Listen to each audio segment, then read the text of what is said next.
Have you ever wondered why some players seem completely unaffected by pressure? The moment the opposition starts pressing, most players begin to panic. Their touches become heavier, their options disappear, and suddenly they're trapped. But then there are those rare players who seem to play by a completely different set of rules. They receive the ball surrounded by pressure, and somehow they always find a way out. It's a unique quality that separates elite players from everyone else. And few players demonstrated it better than Sergio Busquets. He wasn't the fastest. He wasn't the most athletic. He wasn't beating players with explosive dribbles. Yet somehow, Busquets always seemed to escape. So how did he do it?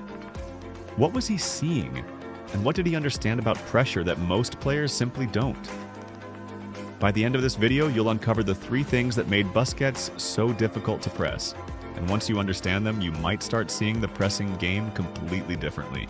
Because these aren't just things that made Busquets special, they can give you a deeper insight into how pressure actually works and how you can improve your own game. And once you see it, you'll never look at press resistance quite the same way again.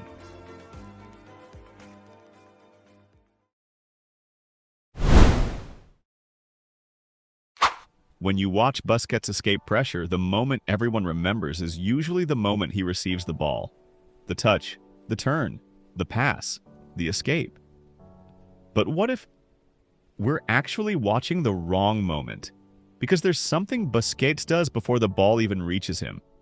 Watch him. The ball is still traveling toward him, but he's already looking, then looking again. And just before the ball arrives, another glance. Now watch what happens. The ball reaches him, and he already knows where the pressure is. That's not a coincidence. Because imagine receiving the ball and only realizing there's a defender behind you after your first touch. Now you're reacting.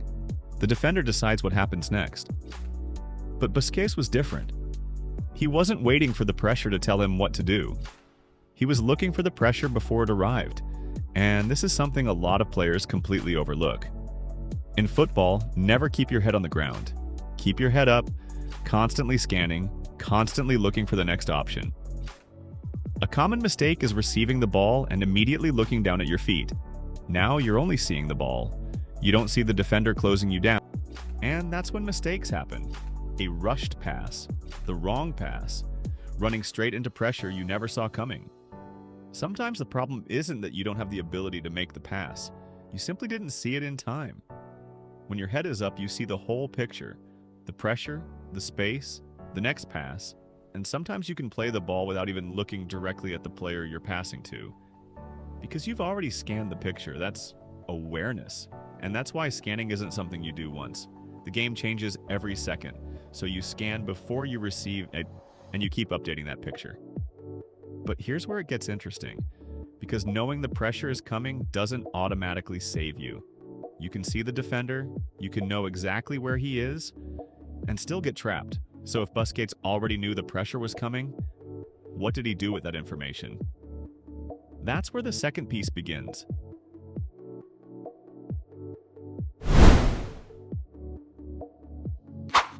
Now watch the moment the ball actually arrives.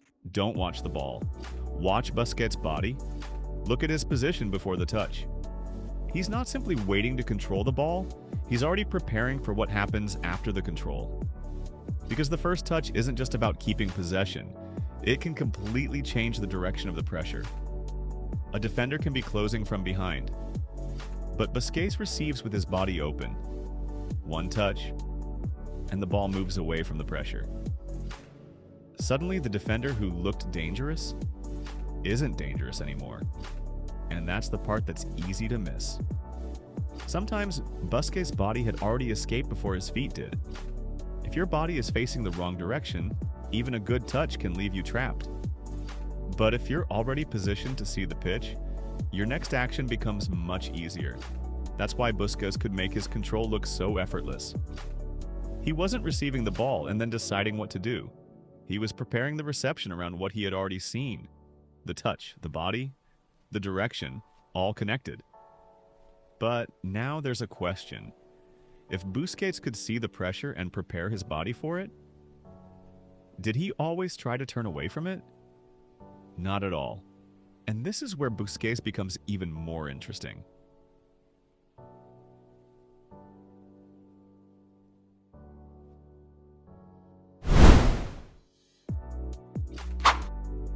Because sometimes, the smartest escape wasn't an escape at all.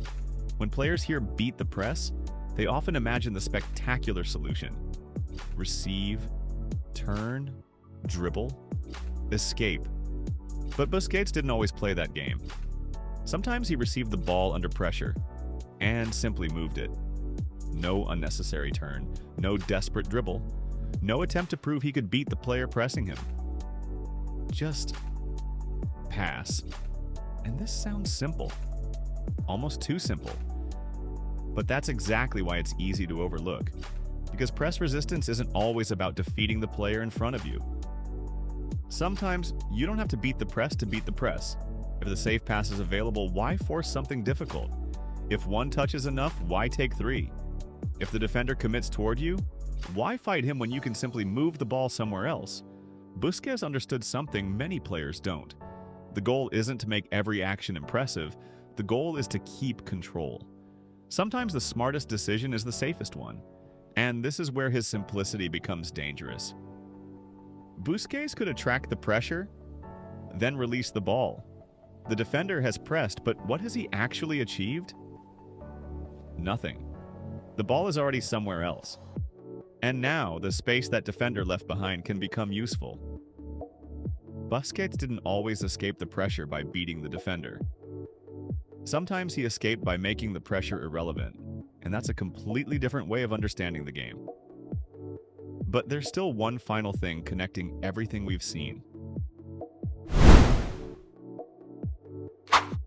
Because we've talked about what Busquets saw, we've talked about how he prepared himself, and we've talked about how he kept things simple.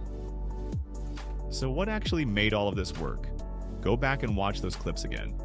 Look before he receives. Look at his body. Look at the pressure. Then look at what he does with the ball. There is a pattern. Busquets wasn't trying to make the game look difficult. He was trying to make the next action easier.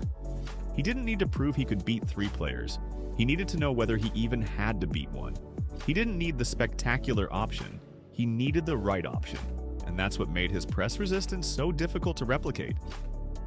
It wasn't one magical trick. It was the understanding behind every action. See the pressure, prepare for it, and when the moment comes, don't make the game harder than it needs to be. Sometimes the escape is a touch, sometimes it's a turn, sometimes it's a pass, and sometimes the smartest escape is the simplest one. That's what makes Busquets so fascinating.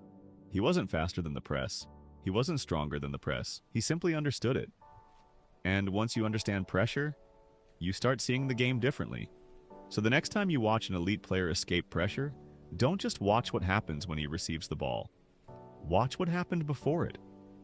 Because sometimes, the secret to escaping pressure was decided before the ball even arrived. This is insane football IQ. We don't just watch what great players do, we uncover why. And if you want to understand football on a deeper level, subscribe. Because there's always more happening on the pitch than what first meets the eye.